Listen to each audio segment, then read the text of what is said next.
Hello, everyone, and welcome back to Knockdown Sports Radio, Episode 2, if you're listening on iTunes and other various outlets where podcasts are sold for free.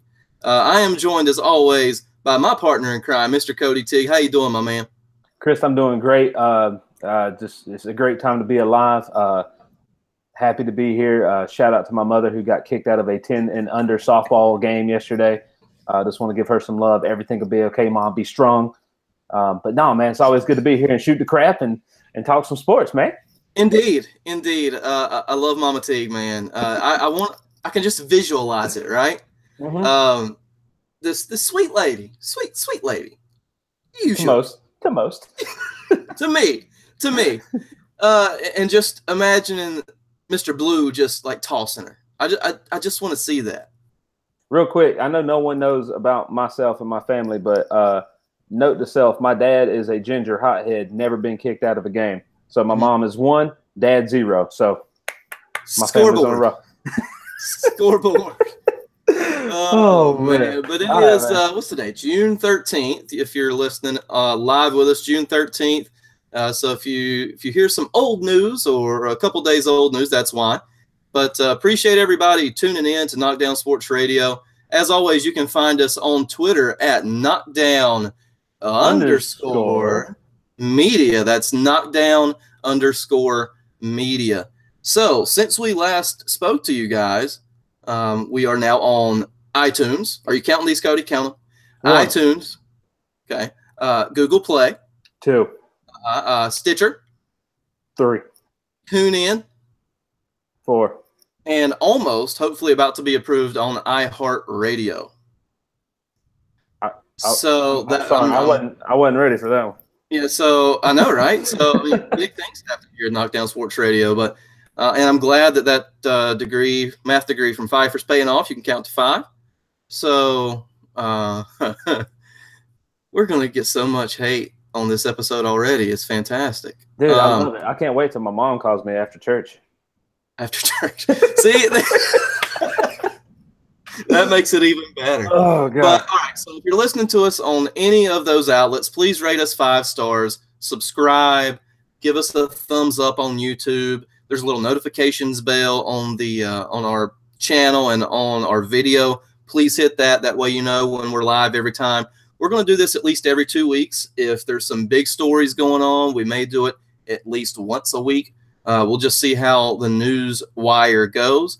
But I want to give also a quick shout out to our folks over at Fightful.com. Sean Ross Sapp is the editor-in-chief over there. They do really great work on wrestling, MMA, boxing, really good crossover site. And if you listen to their Money in the Bank WWE pay-per-view coverage this coming Sunday, and also the Raw and SmackDown after that, you may just hear a little bit from Knockdown Sports Radio. So appreciate those guys partnering up with us, and please check them out. So lots of stuff has gone down over the past couple weeks, Cody, and this story is about a week old, but I still think it's fresh in a lot of people's mind. We did have, a lot of parades, a lot of celebrations over the past couple of weeks that we'll talk about. But the first one I want to hit on is the Philadelphia Eagles. This has it's turned basically a sports tradition into a political brouhaha. Just what's your initial thoughts on the Eagles almost being disinvited in some sense to the White House for their celebration to meet the president? Well, I guess that was just my thing. I thought they were disinvited altogether. I didn't think it was a decision that the team made. I thought they were going to have some people go, some people stay at home because that's just what they did. And then, homeboy Perez came out and said that since they wasn't going to be able to put on a well enough show for the Eagles fans who were going to be in attendance for this visit to the White House, he uninvited him. So I guess I didn't quite understand, but I guess if you're wanting my answer in the end, does it matter? At this point, no. You'll have your traditionalists say this has been a tradition for literally hundreds of years, and I would say sort of reincarnated a bit if you go all the way back to President Reagan. And you've seen most, I would say 95% of teams in the big 3 or 4 sports, professionally and collegiately, go to the White House as a form of celebration and recognition by their commander in chief. But here's the thing with this is the Eagles as a team were going to send about a dozen people, and apparently their mascot, as important as the Eagle is. But with only a dozen present out of a 53-man roster and, 20 coaches, Trump did not want to look bad, because that's exactly what was going to happen. He was going to be up there with a handful of guys. I'm just going to go out on a limb and say they were probably of the of lighter persuasion, and do their celebration. But Trump did not want to look bad, and he released this statement, and I'm going to read it verbatim via the press secretary. So it says, June 4th was the date after all this was going on. It says the Philadelphia Eagles are unable to come to the White House, their full team, to be celebrated tomorrow. They disagree with their president because he insists that they proudly stand for the national anthem, hand on their heart, in honor of the great men and women of our military and the people of our country. The Eagles wanted to send a smaller delegation, but the 1,000 fans planning to attend this event deserve better. These fans are still invited to the White House to be a part of a different type of ceremony, one that will honor our great country, pay tribute to the heroes who fight and protect it, and loudly and proudly play the national anthem. I will be there at 3 p.m. and the United States Marine Band and the United States Army Chorus to celebrate America. Time out. I got something. Okay, real quick. I think you actually might be on to what I'm about to say, but go ahead. Go ahead. Oh no, I was just gonna do that real quick. Oh yeah, it's a pop top. It's about to be. It's a pop top. All right. In my journalistic research, also known as Twitter, no Eagles, no Philadelphia Eagle at any time during the 2017-2018 season knelt during the national anthem. Zero. I have read the same thing, so I'm on the same page as you. So I guess, and I wasn't just using Twitter; I was using other stuff once you put it out here just to make sure I had my facts right. But right, that's tongue in cheek there on my part, well, obviously. Yeah, no, I'm with you, but it's. I mean, you still got 12 people coming. They still won the Super Bowl. Somehow Philadelphia was still standing as a city after they won the Super Bowl. The Crisco worked, Cody. The Crisco on the light poles worked. But I mean, that's the thing. It's a political parade. There's a lot of things I would want to say about what he changed the get together to, but I'll hold that in. That's for a totally different show. But my thing is that you're right. No one knelt. Okay. So what? Everyone doesn't want to come. Not everybody came to see Obama. Not everyone came to see Clinton. Not everyone came to see Bush. People picked and choose that this wasn't on this grand of a scale. And this is a mass exodus. Nobody's going. Like, nobody. Because quarterback said he was going. Well, as I described in my statement before I read the press release. No, you're right. I mean, no, you're right. But it's just, I don't know, man. I guess, let me ask you this now that we're talking about it. Okay. Depending on if you liked the president or not, this one, just anyone that comes in the future. Sure. And you were on a national championship winning team or a world championship winning team. If you didn't like them in the views, would you go? All right. That's a great question, Cody. Thank you for asking. So for me, because it'll never happen, if I'm on a national championship team of some sort, we'll say at the amateur level, that still gets invited. I think in the sense of tradition, whether I don't like the guy that's heading it up or not, I think I would go because that's not necessarily tradition, but I've never been to the White House. This whole, here's the Wayback Machine. When I was in 8th grade, my school used to go to Washington, D.C., and I was in 8th grade in 2001. Not so fun things happened in 2001, and I didn't get to go to Washington, D.C. So, in the fact that I would like to visit it and the fact that it's kind of tradition, I would consider it an honor to go, whether I like the guy or not. I'm not there to support the guy. I'm there to celebrate what I did on the field. Well, and I'm there to celebrate history. I'm sorry that even no matter what you think, again, no matter, some people do a good job, some people don't. I don't really care at this point. But my thing is history too. I mean, don't get me wrong. There's going to be people who are not from the country who don't want to go, and I understand that. I wouldn't want to go either if I'm from Russia, because I don't know, I'm from Russia. I don't want to go see the Wait. Back up a second. Are you sure you wouldn't want to go right now if you're from Russia? Only if I got to party with Ovechkin. I mean that's or Putin and Trump are kind of tight, Yeah, but Ovechkin's taking like shots out of the Stanley Cup, we'll talk about that in a minute. Calm down. I'm just saying. Calm down. Man. But I mean that's my thing. I would want to go for the history factor. But like say, like LeBron James. I mean LeBron James, who we know probably went there with Obama, even when he didn't win a championship. He doesn't have to go. He's seen it. He's done what he needs to do.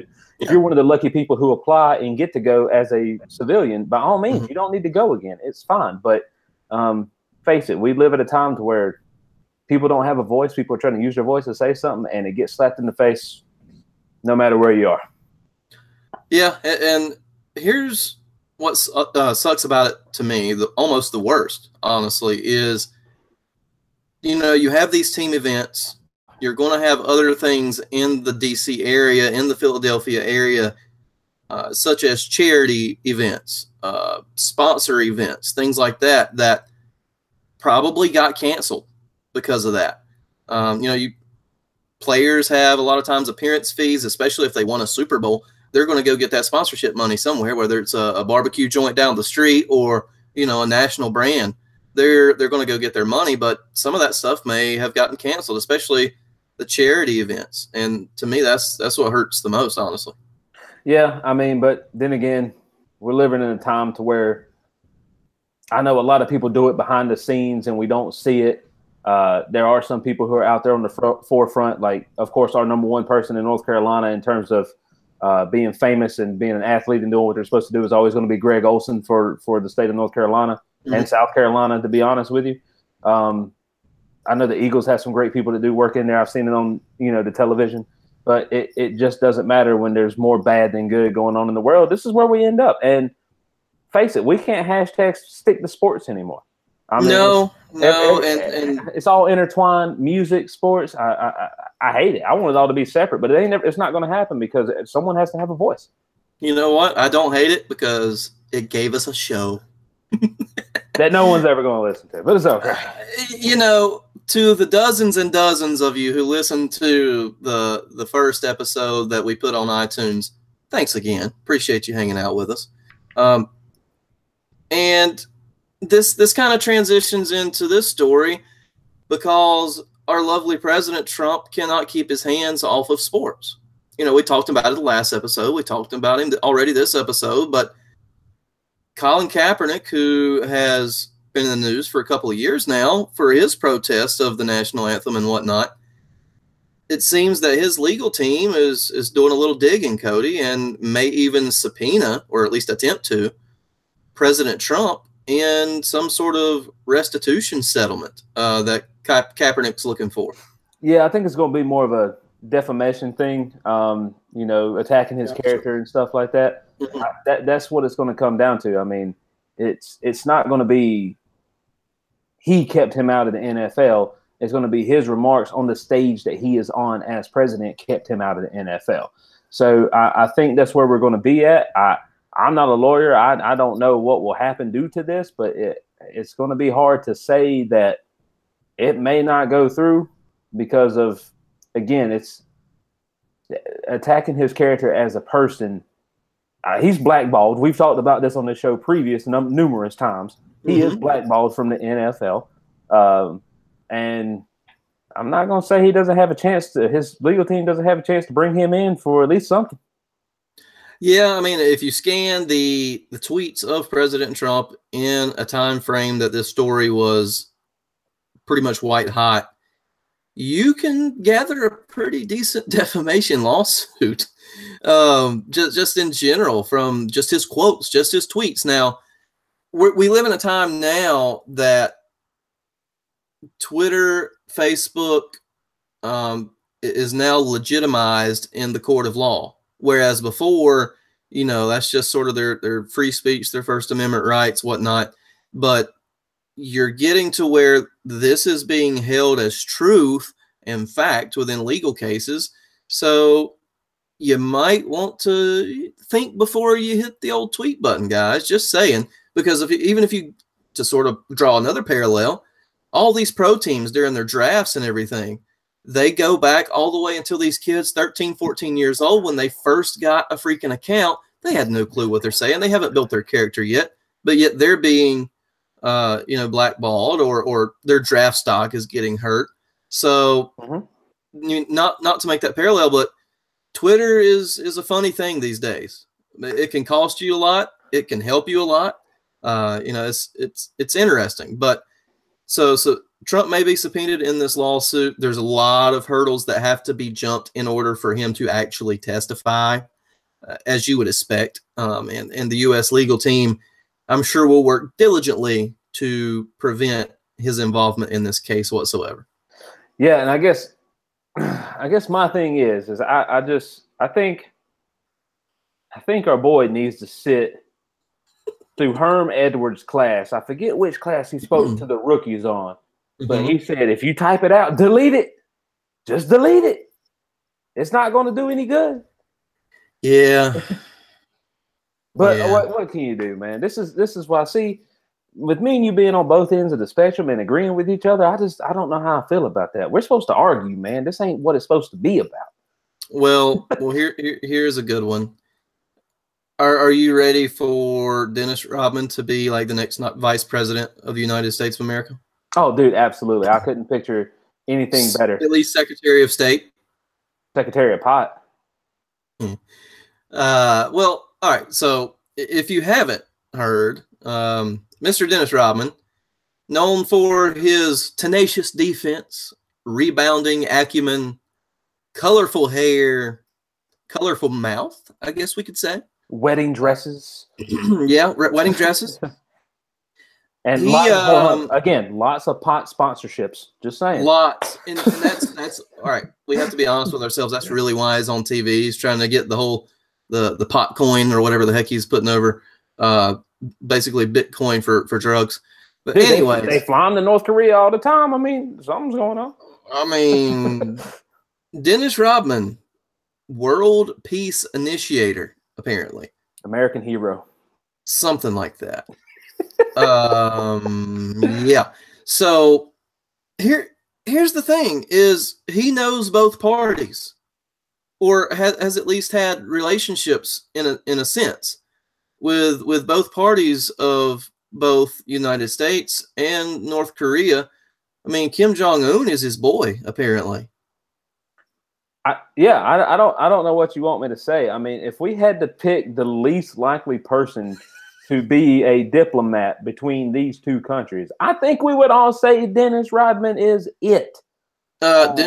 Diplomat was the word I was looking for earlier, so thank you.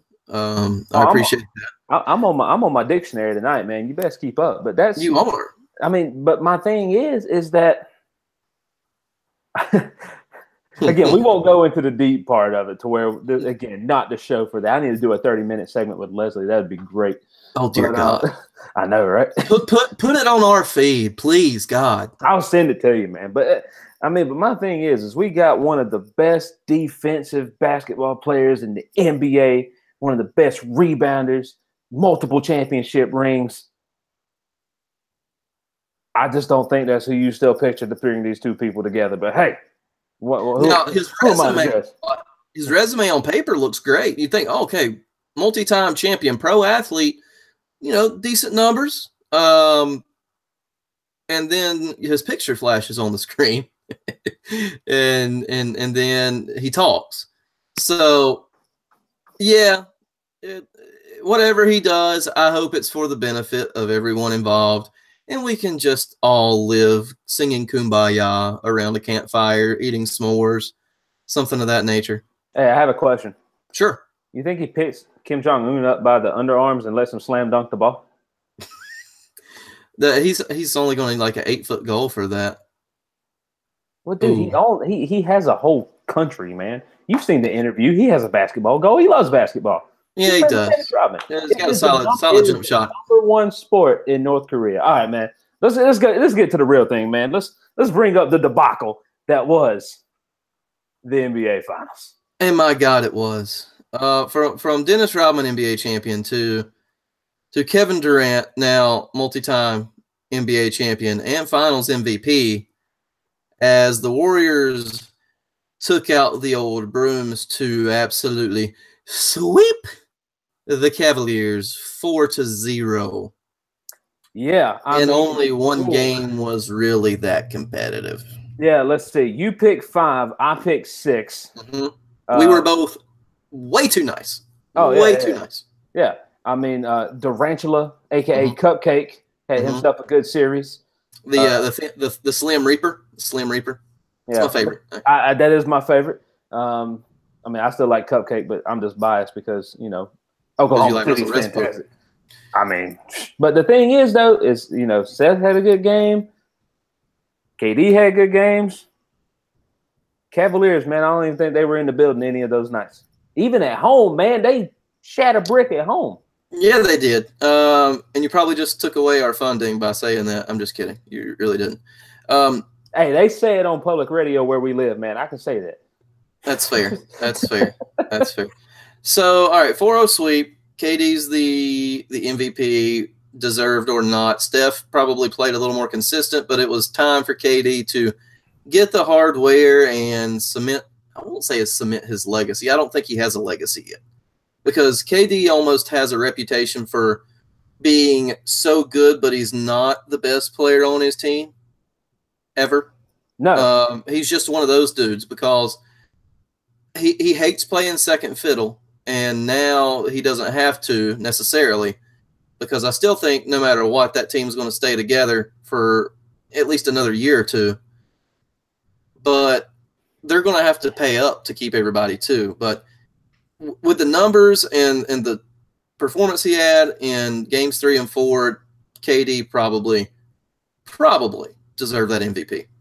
Yeah, I agree with that. But I also have to think that we finally saw that no matter what, one man is not going to win the championship. He's going to get you to the finals. Mm-hmm. But he's it was not a heck of a feat to get there. Oh, and the thing, and again, we all know I am the least King James fan in the world, probably. But the dude's a freak athlete. He can play the game. He does make people around him better. He does.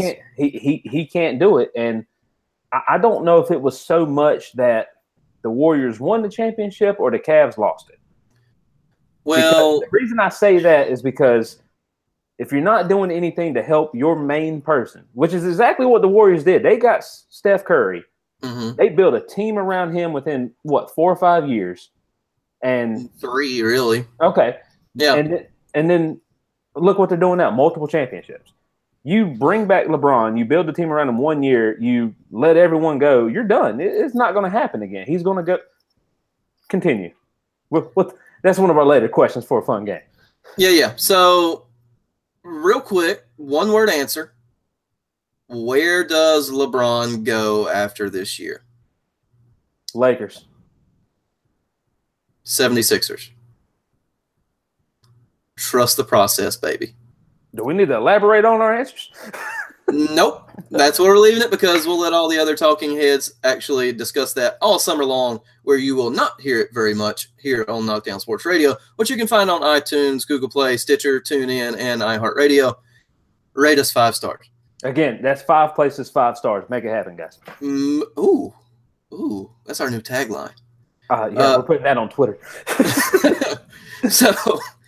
So speaking of LeBron, just real quick, Castgate. So in his game 4 press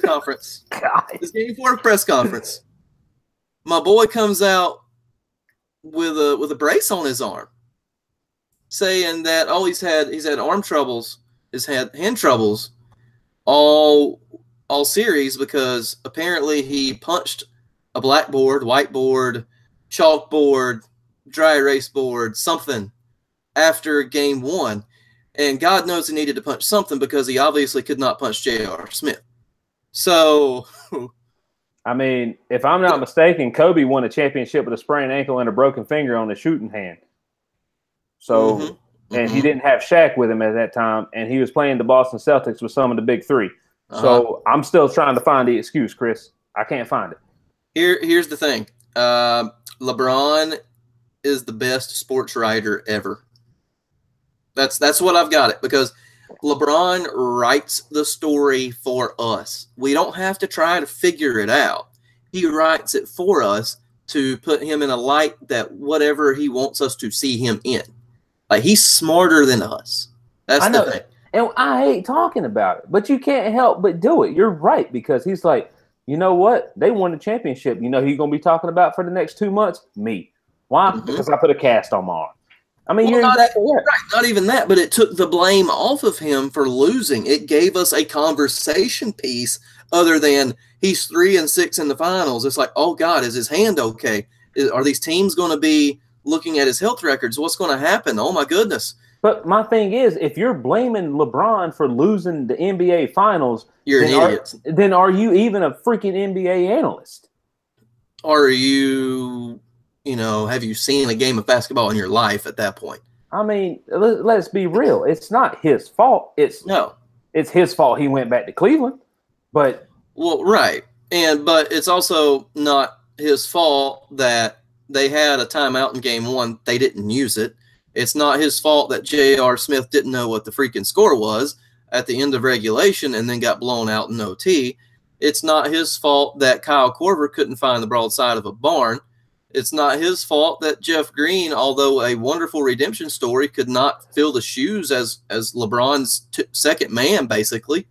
It's not LeBron's fault. And as you alluded to, me and you both, not LeBron stands by any stretch of the imagination. No. But I will say that it is not LeBron's fault. No, it's not. But, I mean... The cast, that's his fault. That's a prop. That is a very well-placed prop to throw us off the scent of the potentially the real story. Yeah, so, I mean, I am not going to lie, though. As much as I hate that guy as a basketball player, I am looking forward to the decision 2. This is the decision 3. Well, it's, I guess decision 2. Decision 2, really. Now, whether this one will be televised in poor taste on ESPN for all to see, who knows? But at least there will be a decision, and every sports outlet, with the exception of Knockdown Sports Radio, will be following it. Yeah. Let's go ahead and get this out there, because we're never going to work for ESPN. They're going to do something stupid like that. I can't wait to see it broadcasted because, they're just – anyway. All right, man. So let's do something new, man. Yeah. That concludes the NBA Finals, and I don't have to talk about it until let's see. When's I don't even know when it starts. When does the NBA season start? It doesn't matter. Nothing's going to matter in Charlotte till February when we get the All-Star game. So there you go. And we're definitely going to that, right? Yeah. Yeah. Maybe, possibly. Oh yeah, man. Sure. Yeah. I'll at least Saturday night. I've always wanted to go to an All-Star Saturday night. I have to run it by somebody who's in this general direction. That holds your financial responsibilities intact. So she knows what's up. All right, man. So we're gonna break out a new segment tonight, man. I'm excited for this, man. All right, here we go. So, ladies and gentlemen, the very first episode of the Knockdown Name Game. So we're gonna holler out some names and gonna get some sort of quick hit type of thoughts on these particular people, topics, places, things, and go from there. So, Cody, your first word, Swaggy P. Who? Ooh. Come on, man. You know Swaggy P. I know who he is, but that still doesn't mean I think he's worthy to walk around shirtless drinking Henny. Dude, I've never seen somebody more excited to hold a championship trophy in my life. Dude, he's like one of those memes that's like when you do no work and the whole group gets an A, that's Swaggy P. Well, here's my word association with Swaggy P, and there's no denying this, and it's champ. He's got the O'Brien Trophy. He can drink Henny out of it if he wants to. He is now a champion. Now he has some skirmishes with what is it? He's had some Kardashian skirmishes in the past, right? I think. I don't even know, man. He was in LA. But that's Swaggy P. So that's came out the gates hot with that one. I like that. Dude, when I read this earlier, man, I was ready. All right, so next word. Justify. Oh, I can't. Sorry, this has got to be a PG show. Okay. Breeder. I like how you had to dig deep because you had your dictionary out from earlier. Here, I'll give you a better one than that. Stud. Oh, okay. There we go. Horse racing insider terms here on Knockdown Sports Radio. But no, my actual words for this was $75 million. $75 million. That's not counting the buy-in from here on out, Chris. Nope. That somebody's going to have to pay to have him impregnate their horse. That's face value, my friend. So from the Philly Eagles to a stud. That was a terrible pun. Son of a gun. Should have left that one in the bag. But $75 million. So this trainer has had, I think, a Triple Crown winner before. And yes, Justify is the racehorse that won the Triple Crown. He won the Belmont Stakes last weekend to be the 13th horse to do so. Yep, and the horse before this was also the last one to win, the American Pharoah, who had the same trainer. Yes, you're right. Yep. So homeboy is rolling in the sheaves right now. He is Johnny Manzielling it all up, man. As much as a 70-year-old horse trainer can do, I suppose. But yes. So next word. World Cup.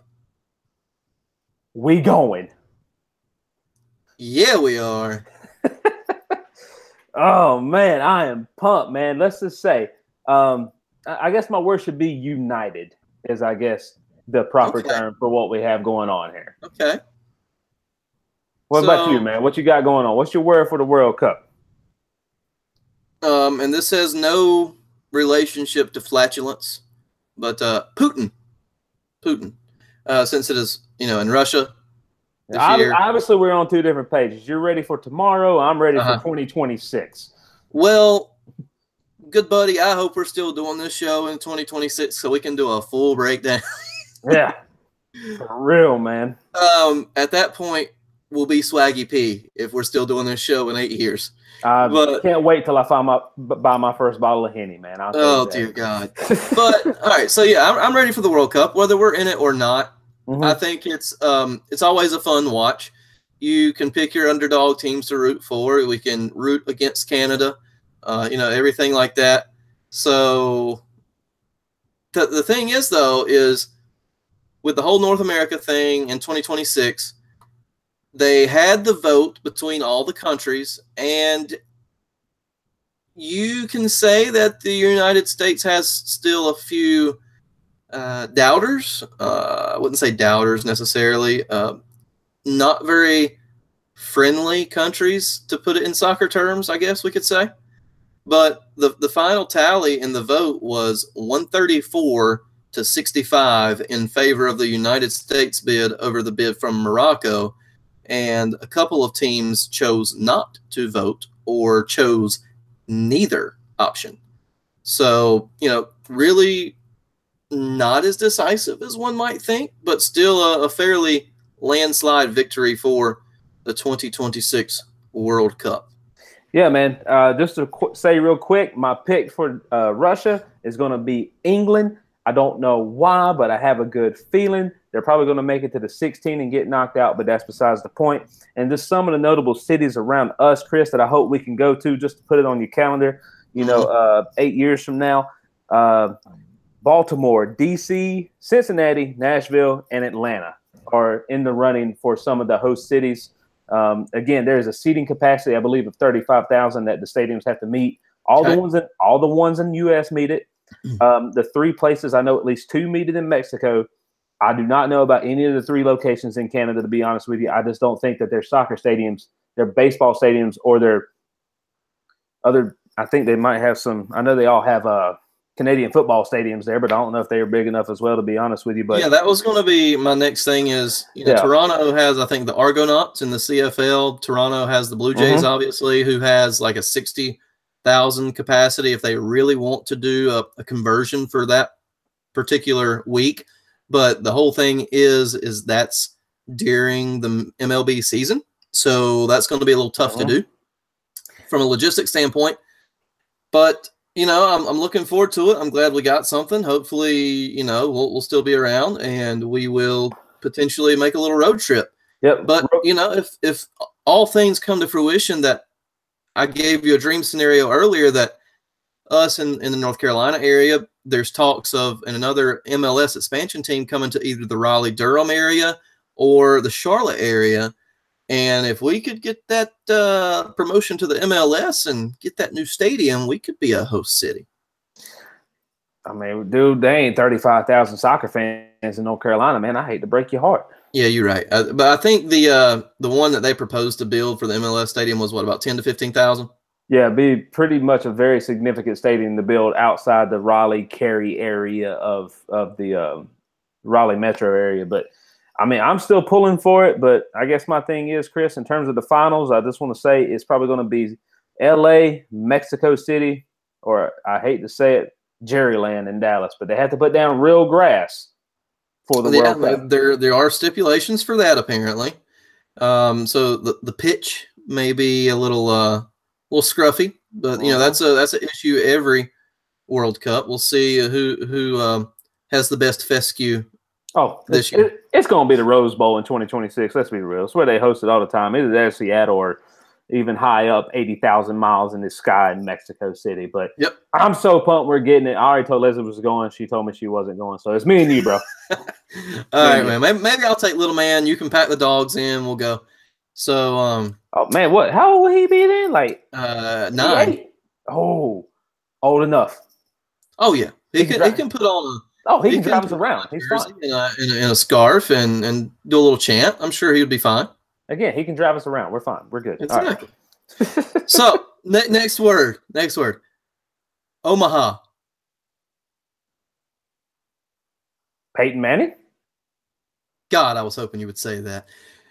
So, for the non-college baseball fans, the College World Series is this week. For people who don't watch college baseball. Well, I don't really either. I just thought it was a pertinent topic, and I could throw you off with the word Omaha, which apparently I'm successful in, which, yay, go me.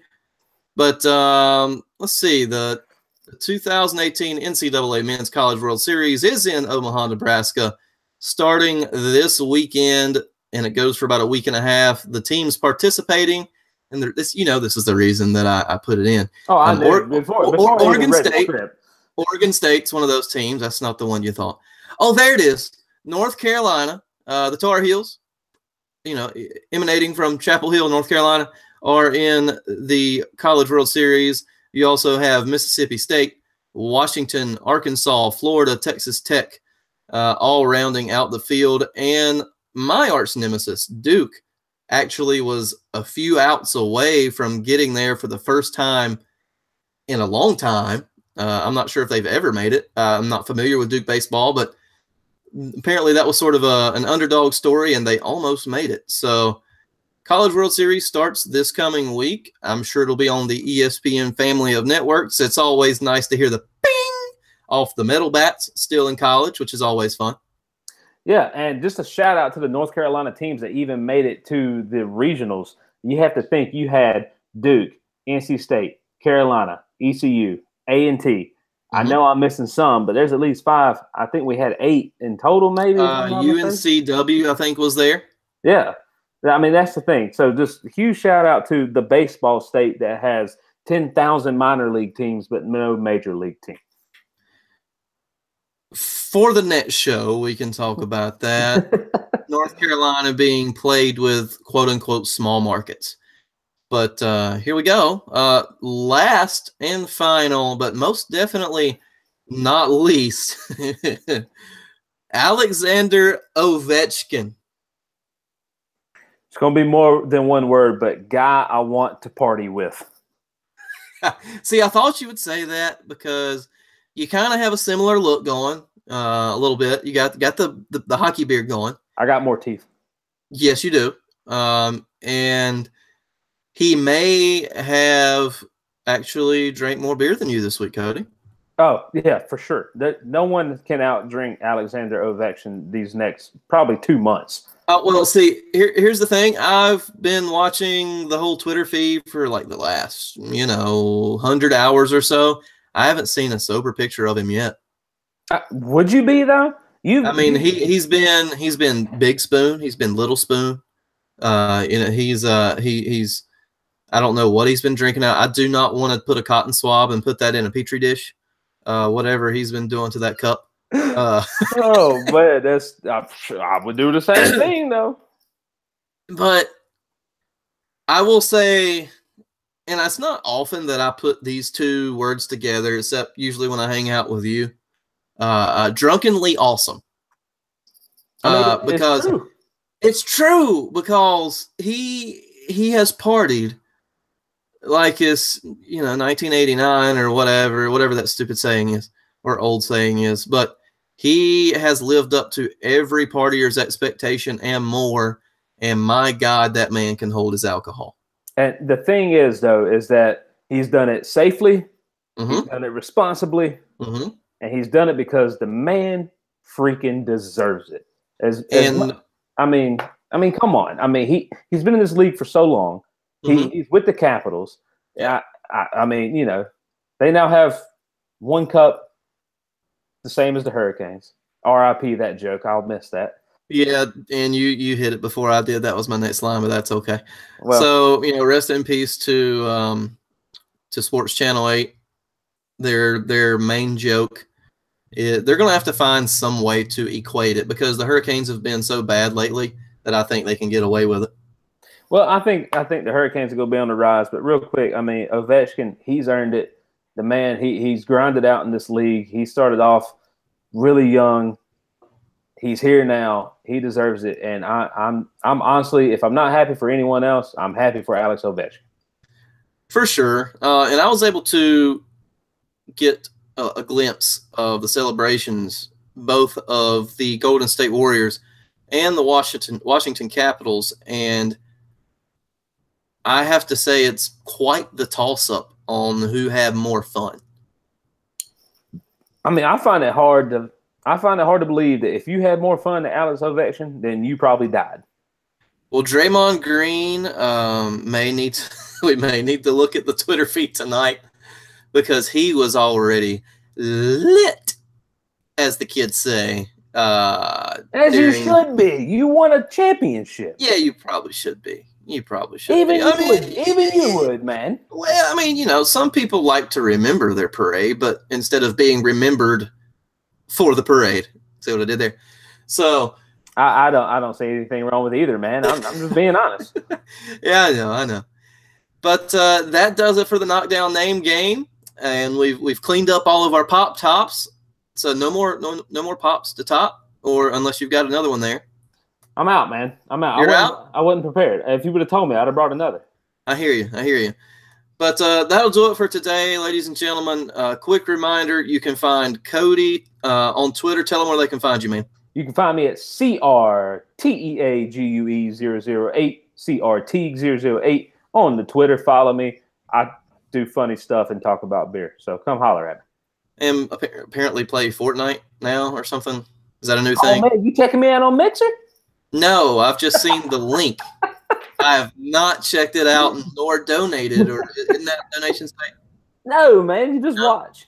Oh, okay. Tune in one day, man. You'll enjoy it. Well, unless you do a FIFA one of those where you can somehow patch a PS3 to an Xbox and you kick my butt for the 200,000th billionth time, do I have a win against you at all? You do. Hey, I got the new Russia World Cup edition download, so. Oh, well, I'll be coming to your house sooner rather than later. There you go, man. Absolutely. So you can find us on Twitter at Knockdown _media. That is Knockdown _media. And as always, we will now be on iTunes, Google Play, Stitcher, TuneIn, hopefully iHeartRadio. Please rate us 5 stars. Leave us a comment. If you do, we will most definitely screenshot that, shout you out on a show, retweet you, do everything you can. But yeah, on find you to give you a hug, find you and give you a hug. We'll do it all. Probably. On the YouTube video, if you showed up live, we appreciate that. If not, if you're listening to the video after the fact, please give us a thumbs up on the video. Hit the little ring-a-ding bell there that shows you the notifications whenever we go live. We'll be going every 2 weeks, like I said, maybe once a week if the Newswire sort of gives us enough material there. But with our schedules, the world schedule, everything like that, then we'll go every 2 weeks at least. So thanks again for Cody Teague. I am Chris Calicut. This has been Knockdown Sports Radio. Thanks for listening.